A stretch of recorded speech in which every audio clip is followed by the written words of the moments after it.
Hi, my name is Dan Tanz. This is one of the episodes of the podcast series on inclusion space, which is the YouTube channel that talks about inclusion-related things, inclusive practices, universal design, things of that nature. Today, I am very lucky to have Julie Guidry, the executive director and teaching artist at Upstream Arts. And I'll give a little intro and then we'll get into the interview, okay, Julie? Sounds great. All right, so Julie has worked in the disability and nonprofit communities since 1999. And if this sounds familiar, it's because I found it on your website. Sounds great. She co-founded Upstream Arts in 2006 and has led the organization since its inception. Upstream Arts is currently in its 10th year, is that right? That's right. 10-year anniversary this year. And Upstream Arts works with 50 partners to serve over 5,000 people. You have worked closely with disability service providers, community organizations, the Minneapolis Public Schools special education directors, and arts department to develop a model for integrating Upstream Arts' unique arts-based curriculum into social skills learning. And you've done lots of other things. You've facilitated trainings for Lifeworks Self Advocacy Summit, ARRM, ARC, Autism Society of Minnesota, Springboards for the Arts, Bloomington Theater and Arts Center, Community Education Network on Disability Conferences, Pillsbury House and Theater, and numerous school districts. Yeah. And you are a previous member of both the District Parent Advisory Council and Access Advisory Council for Minneapolis Public Schools. And is it still true you're a current member of the Special Education Advisory Council? I am a current member of the Special Ed Advisory Council, yeah. I've talked about the Special Ed Advisory Council before on these podcasts and also in some of the videos I've put up on YouTube through Inclusion Space. And finally, you are serving on the board of directors for Wonderlust Productions. That's right. A community collaborative Twin Cities theater company, and as an advisory member for the Moved Me, a podcast on the art of speaking, public speaking. So Yeah, that's right. That's right. I just joined the Minneapolis Public Schools UDL team as well, which is good. Great and exciting. Universal design for learning. That's right. So for the I pulled this from your website. Just briefly, I'm going to say what I found the mission of Upstream Arts was, in case people don't know, and then we'll get into asking you some questions. The mission of Upstream Arts is to enhance the lives of adults and youth with disabilities by fostering creative communication and social independence through the power of arts education. And also, I found that Upstream Arts residencies are designed to provide a lifetime of arts learning experiences for individuals with disabilities from birth to retirement and beyond, and regularly offer community programs and trainings open to people of all abilities, including artists, educators, program staff, administrators, producers, and the general public. What don't you do? Well, we're busy. We So- don't sleep much. You can also find, for those of you watching, you can find more information on the Upstream Arts website, which is upstreamarts.org. So without further ado, I'm going to talk to Julie about her take on arts and arts education, Upstream Arts inclusion, and maybe we'll find out a little bit about her story too. So let's begin. First question for Julie. Can you tell us a little about your background, your personal story, how you got interested in working with people with disabilities? Sure. Well, for as long as I can remember, I've always been, I was an athlete for a really long time, and I was an elite gymnast. And how that relates to this story is very peripheral, but I, in high school, started working with folks with disabilities in the special ed classrooms. When I was in high school, I would go to the elementary school and do dance classes for young students with disabilities. And from that moment on, I've always had a relationship with our disability community in a lot of different ways. In college, I spent a lot of time studying our national park system. And one of the things that I did as I studied the national park system was work to try and understand how individuals with disabilities could access the wilderness, which led me to a move to Minneapolis in 1999, where I did programming and led wilderness trips for people with disabilities, with and without disabilities, through an organization called Wilderness Inquiry, which really developed here in the West of creating access and inclusion for individuals with disabilities in our beautiful state parks around the country. From that experience, I started to develop their staff training programming that they had, and hired and trained their staff and their interns to go out and lead these wilderness trips, which now they do programming worldwide, integrated trips for people with and without disabilities. And that's actually where I met my husband, Matt, and his son, my stepson, Caleb, who's now 25. And we together in 2006, as he is an artist and an actor and a dancer, and really had a lot of experiences working with his son that has pretty significant cognitive and developmental delays, trying to understand how we might be able to engage with him in a language that was going to be relevant for him. And from a young age, my husband and stepson started to communicate through dance and through movement, and that carried on in the relationship that we formed together as a family. And our experience starting Upstream Arts in 2006, actually going to Lake Harriet, which is where you teach now, and working with the students receiving services in the Developmental Cognitive Disability Program at Minneapolis Public School, Lake Harriet. So it's been a lifelong experience with working with individuals with disabilities, certainly influenced a little bit by my experience as a terrible, terrible student, likely because I had a general lack of interest in the typical stand and deliver format of education, and really felt that the experiential classes were the ones that I absolutely was able to latch onto. So anything athletic related, anything arts related, I was absolutely able to excel. History, far less so. Mathematics, sometimes, if I was able to get up and move. But so I'm starting to get a picture of why art interests you.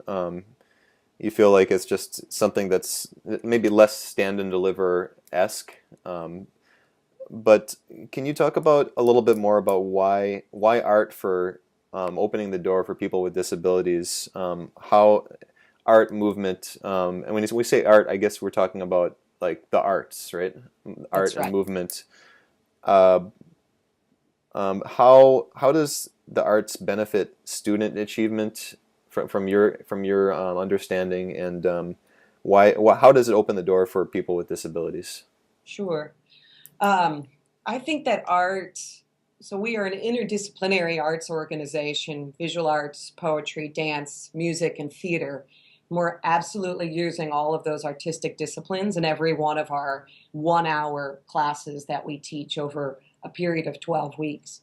And the idea is that the arts has this great way to neutralize good, bad, right, wrong. It allows for individuals to engage on this continuum and have engagement that is not only significant but very relevant to the individual, that they can make their own choice and create and feel the power of being able to make their own choice, and identify avenues for self-expression that we feel like are often very traditionally taught and typically difficult to let you have an experience unless you can feel that experience. And so if we look at utilizing movement and dance, it has a lot of different values. It allows individuals to be able to breathe and open up their shoulders and make connections with proximity between how close or how far away we should be dancing with somebody, and identifying what that might communicate.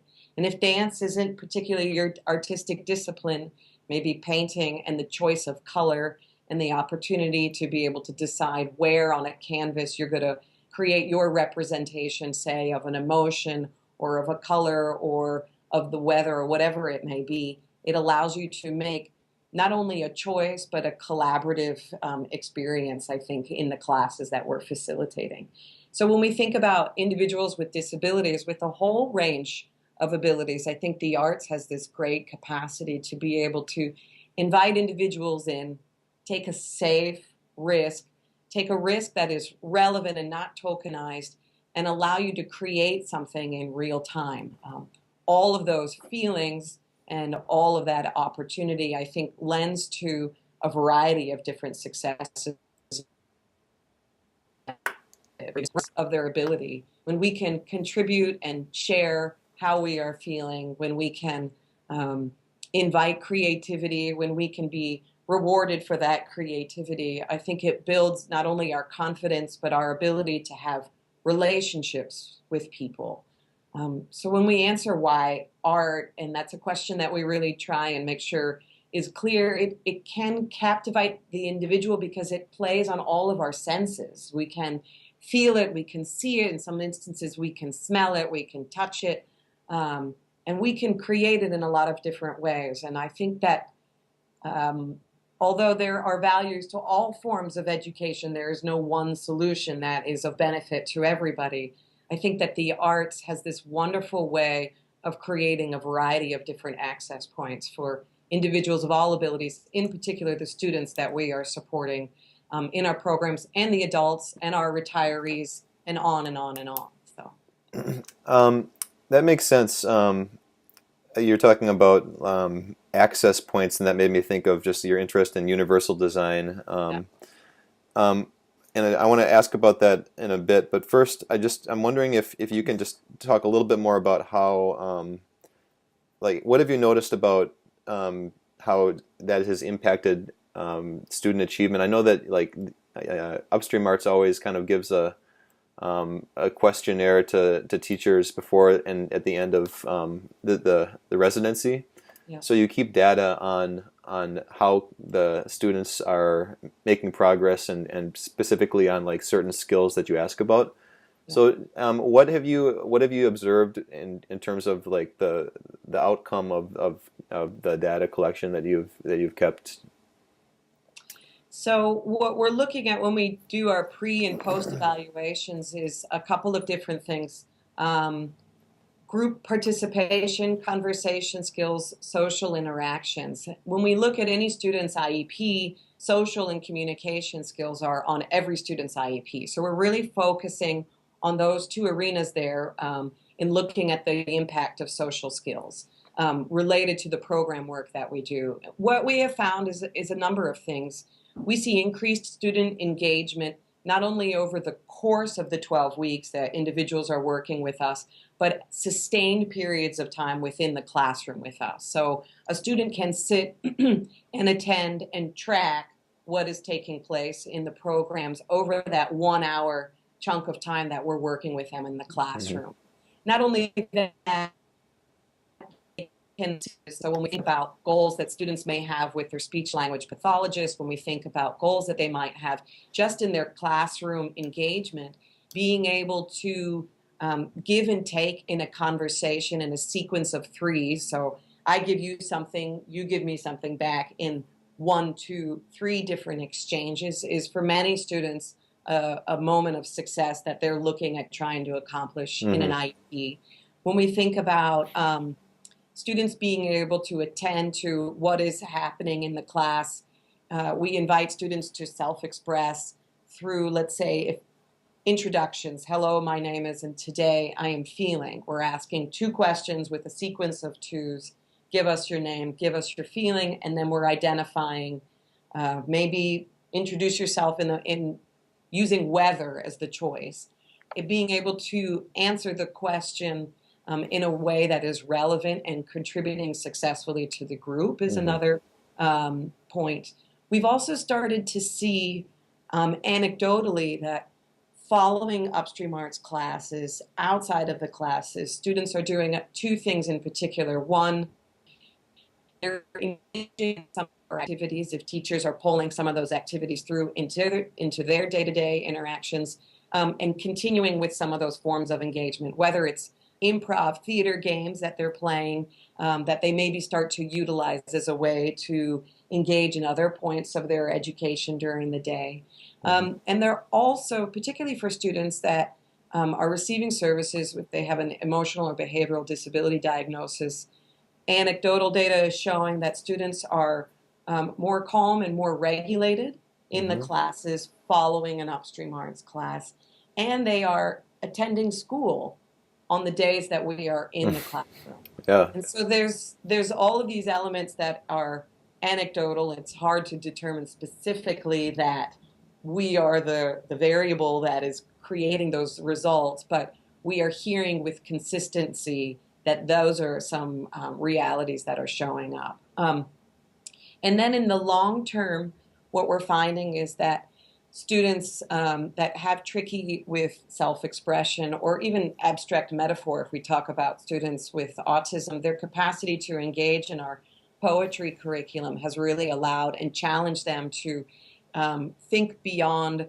sort of the very literal and use some of the more creative ways to self-express. Absolutely. That makes me think of one of the activities that I've observed.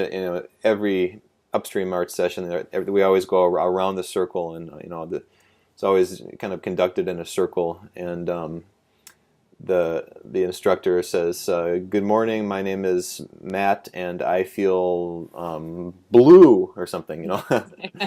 So it's kind of it forces everybody to kind of look at a metaphor.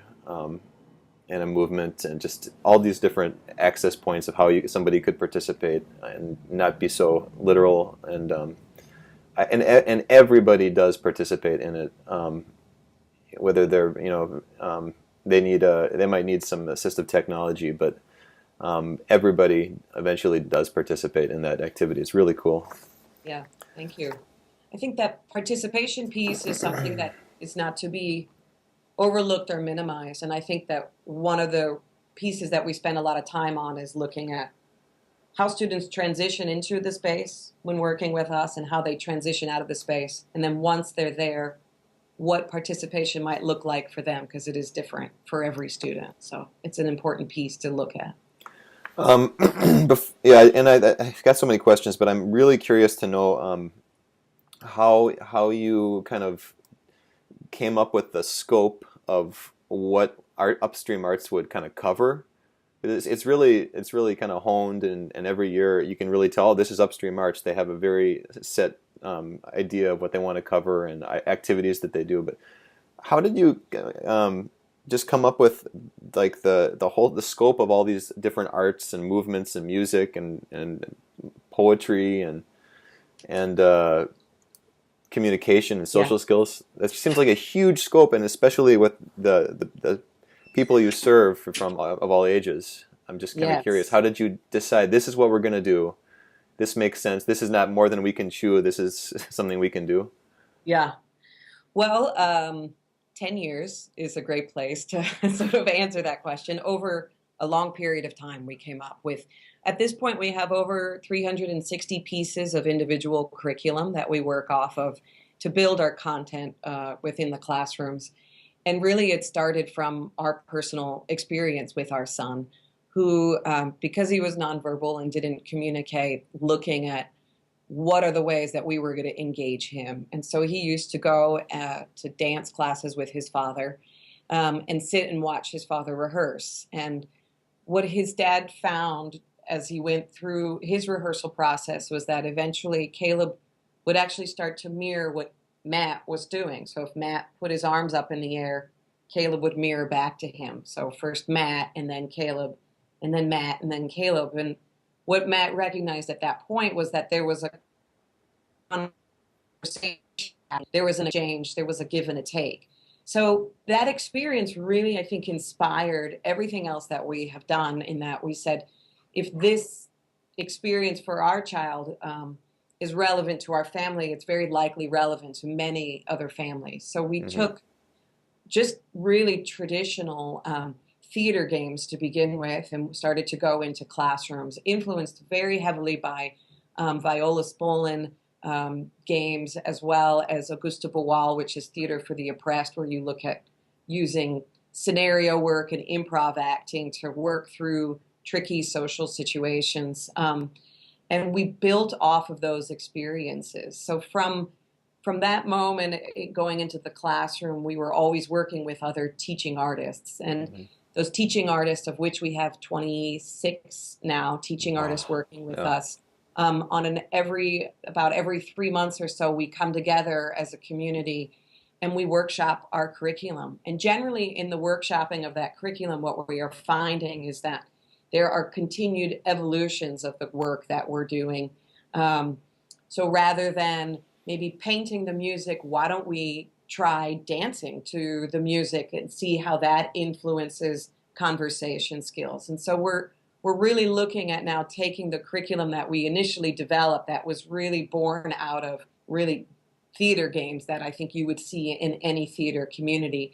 And we started to mash those up with different artistic disciplines based on the teaching artists that we were working with at that time. And so through their experiences, both teaching our curriculum as well as coming together in community with our teaching artists, we were able to build all of this new content. And so then we've been very diligent over the years, documenting what that content is, creating blocks of curriculum. And then we have a team of about 4 or 5 curriculum writers that on a weekly basis look at the classrooms that we're working with, read the reports that our lead teaching artists are writing, and they're generally saying, I feel like these dance activities are really resonating with the students, so let's expand and do more activities this way. So they'll build, an hour of 15-minute chunks of time based on the feedback that we're getting from the teaching artists. So the content and curriculum is set and is pretty rigid, but it is continually tweaked and honed based on the groups of individuals we're working with. And then I would say the teachers that we communicate with, you guys give us unbelievable ideas on an ongoing basis and give us inspiration for different places to create and develop our content. Mm-hmm. And so do you. I mean, I always, when I sit in an Upstream Arts class, and I'm getting about 15 or 20 amazing ideas per session about how I should be doing a better job, reaching kids that I otherwise am like trying to figure out how do I reach this kid, and here they are participating in Upstream Arts. I'm like, wow. But can you talk about a little bit about, first of all, just for those of us who don't know, what is universal design? And how do you use universal design principles in Upstream Arts? Well, I would say universal design is foundational to our work, and the idea and the concept is about really understanding the end user before you build or do anything. So universal design was movement. If the idea of entering into a building starts to sort of fall apart when you've got a flight of stairs to get into the door, how do you think about the end user before you even put that flight of stairs in? Because we know that not everybody's going to be able to access the stairs and access that door at the top of the stairs to get into the space. And so that's really where the roots of universal design started, was as an architectural movement. So go on any college campus and you will see stairs and columns, beautiful place, and the access point for individuals that just choose not to move through life in the way that maybe many of us do, have to go perhaps in the back and go up an access ramp, come in a back door. And as architects started to see that, they realized that the better way to invite people into a space was actually to think about all of the users that they were going to have. So go from that building on many of our university campuses and say go to and just do a Google search on the Guggenheim Museum in New York City and look at how they're inviting individuals to come into that space. Everybody enters at the ground level through a completely accessible door, and they move through the building in a circular fashion, looking at all of the artwork all the way to the top. And every single person that engages in that building and in that space can get that experience in the exact same way. And I think that from this architectural movement, we started to translate those ideals relevant in academia. So universal design for teaching and learning was built off of there and really got then boiled down into 3 specific areas. How do we provide a number of different ways to show or share what it is that we're teaching? So if you give a verbal prompt, can you give a visual prompt? Can you give a physical experience? Can you provide, in the second sort of column, another way for individuals to express what it is that they know? And I think that's where the arts is really a great lever, is if verbalizing what it is that you know is not going to be your way to do it, can you use assistive technology? Can you invite somebody to paint their response? Can they dance out their action of how it is that they're feeling? And then from there, you look at, are there a multitude of ways that people can engage? And when you think about that, what are all of the different kinds of learners many of us have in a classroom? Are they experiential learners? Do they process auditorily? Are they verbal processors? And how are you creating space within a classroom environment for every individual and all of the different types of learners to be able to show us what it is that they know, to be able to learn and engage with what it is that you're teaching, and to be able to have space to be able to learn successfully.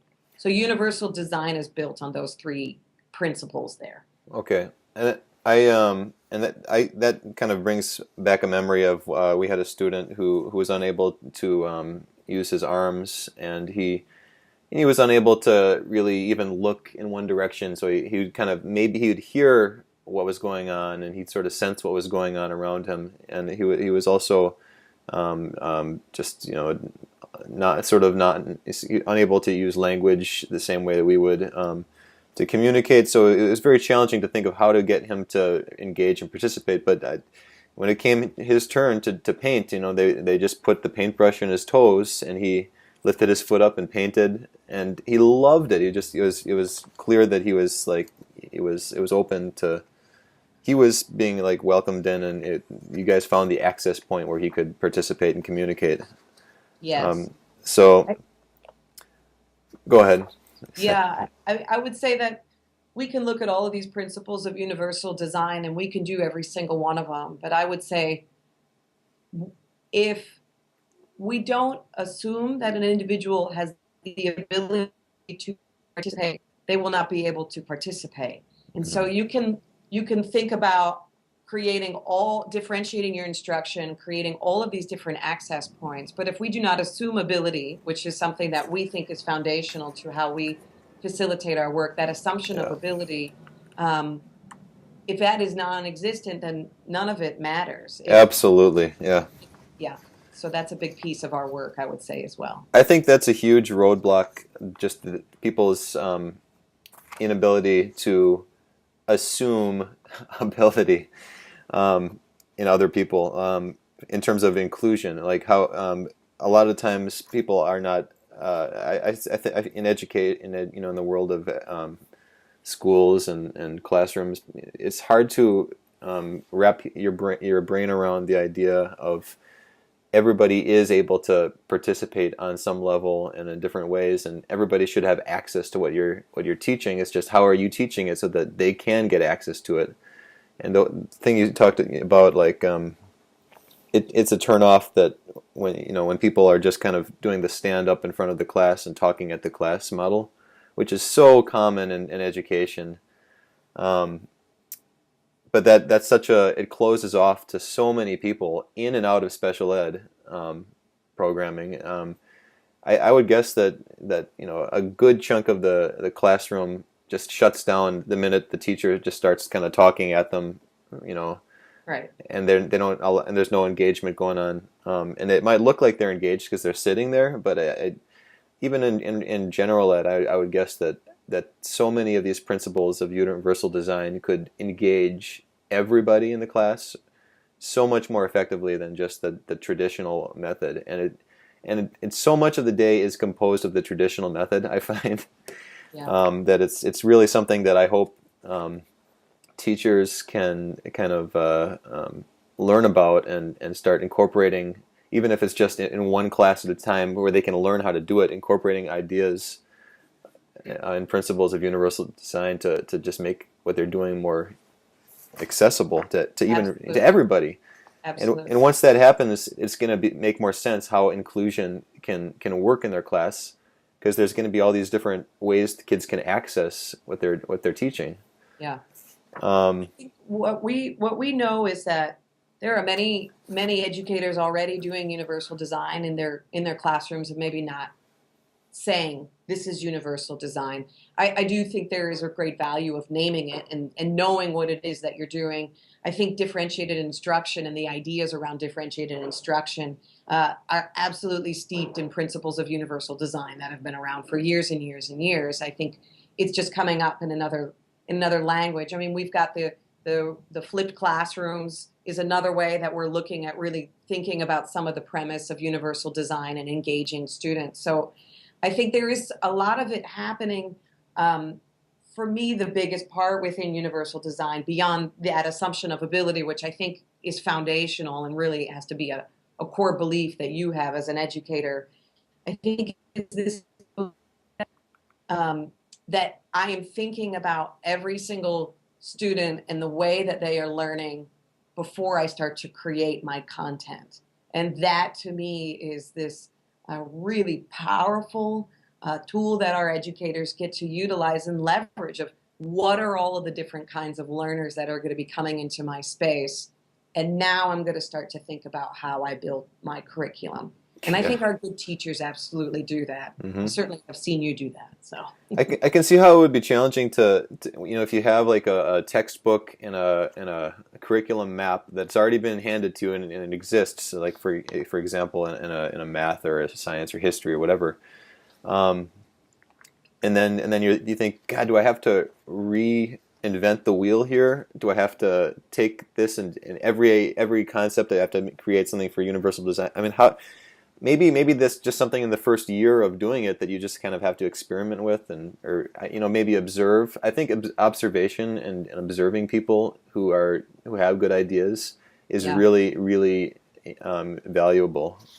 Yes. Which is why it's kind of fun to sit in on these Upstream Arts classes when they're in the building. That's nice to hear. I mean, I think if you think about a building that has stairs going up to it and a wheelchair access ramp on the back side, you get to draw some comparisons to what happens if you don't think about it from the beginning. Because although that access point exists, that afterthought and that experience is never the same as it would be when the intention was that everybody moved up those stairs and into the building. Absolutely, yeah. Being an afterthought is such a bummer. It's just such a bummer. And you move into a building that is created 100 years ago, and it's gonna be there's gonna be like a backdoor entrance probably that's more accessible. It's not gonna be accessible, but hopefully. Moving forward, people can kind of get that on their mind more. I think it is on people's mind more now. I think so too. Even in like observing the sidewalk designs. I remember you talking about that at a few months ago. I went to one of your talks, and you were talking about how like at the end of the sidewalk there's certain design that kind of helps people who are have vision impairment to know when they're arriving at the end, and it's also accessible for wheelchair use and it just a lot of planning has to go into this, everything, And it's always to the benefit actually of everybody beyond that sort of intended user you thought you were building it for. Mm-hmm. Those curb cuts are in service to me if I am pushing a stroller. They are in service to me if I'm carrying groceries or whatever that may be. And universal design ends up really being in great service to all of us because we benefit from it in a lot of different ways, not just this sort of single user that we thought we were building it for. So that's right. We're probably running a little short on time, but can you? I'm wondering for can you give advice to educators who may be open-minded toward increasing their own inclusive practices? What kind of advice would you give to educators out there? Uh, well, I would say first, thank you for, and I hope you always remember the value that you are as an educator. I mean, I would like that educators to know that it is not ever taken lightly by many of us, that the work that you do is so significant and important, and for the most part, unbelievably great work. So holding that in your hearts on the hard days, I think, is always fine advice for all of us to be able to take. And then the other two pieces would be to assumability of the students that it is that you're working with, and believing that they can and will be able to participate, and that the adaptations that have to be made don't necessarily have to be completely thought of by you. In many instances, your students have the answers of what that adaptation could look like. So look to them. They are absolutely the ones that have probably the best information for how to make adaptations. And the other piece is believing and creating access goes way beyond those wheelchair ramps and elevators and switches. It comes back to the attitude that you have. Access, I believe, is an attitude, and that is including access to your content, access to how it is that you're teaching that work there. Having an attitude that everybody can and will participate in some form or fashion, and welcoming that learning into the space, I think, for us as an organization, has served as a way to see this kind of consistent high level of engagement and success that I believe can wholly translate into an educational setting as well. Because I believe our educators know what to do. They know how to teach their students. There's been so many different roadblocks put up in place for them for a variety of different reasons. But trusting that gut and believing that you have all of the tools in front of you, I think, is the best advice I can. Mm-hmm. One more question, and then we'll wrap it up for the day. And I really appreciate you taking the time to do this. It's really cool, and I think a lot of people are going to enjoy learning more about Upstream Arts, and hopefully people will check it out who have kind of stumbled across this on the YouTube channel. But last question, I'm wondering if you can just, what advice you might have for parents who have a child with a disability, as they kind of go through, as they move into or through the school experience. What advice would you give them, especially in terms of thinking about like inclusion and including their child, and being, maybe how to be an advocate for their child? Yeah. Wow. Well, I really can only speak to my experience and hope that has some relevance to other families. But assume the ability of your child, I would say. And I would say that I wish folks would have asked us earlier on, what do you believe your child can be or will do as he gets older? Because we always focused, and the IEPs are designed from a point of really deficit. They need to work on developing all of these skills, and never worked from a point of these are the things he can do or that he does do well. And if we had an opportunity to imagine how we could leverage those experiences, a different path or trajectory potentially could have been to him. I think that our students from a very young age that have IEPs should be asked the same questions that all of our children are asked. And what is it that you want to be when you grow up? And who is it that you aspire to most mirror as you grow up into adulthood? We have to believe that our students and our kids have unbelievable and great value like anybody else in this world. And I think as parents, we are always reimagining who our children are going to be on an ongoing basis. And that is no different for parents that are raising children with disabilities. Being open and flexible and excited about reimagining that potential for who they are going to be in our world, I think, is something that I try and carry with me on an ongoing basis. Well, Julie Guidry, thank you very much for taking the time to talk, and hopefully we can do it again sometime. I'm looking forward to sitting in on more Upstream Arts classes in the future at Lake Harriet, and hopefully if you're a teacher or a parent out there, get Upstream Arts involved in your school. Ask for it, ask about it, contact Upstream Arts, look at their website, which is at upstreamarts.org. I'll link to it below. And again, thanks a lot, Julie, for talking with me today. Thank you. Thank you for the invitation. You're welcome. Okay. Have a great day. Thanks, Julie. Bye-bye.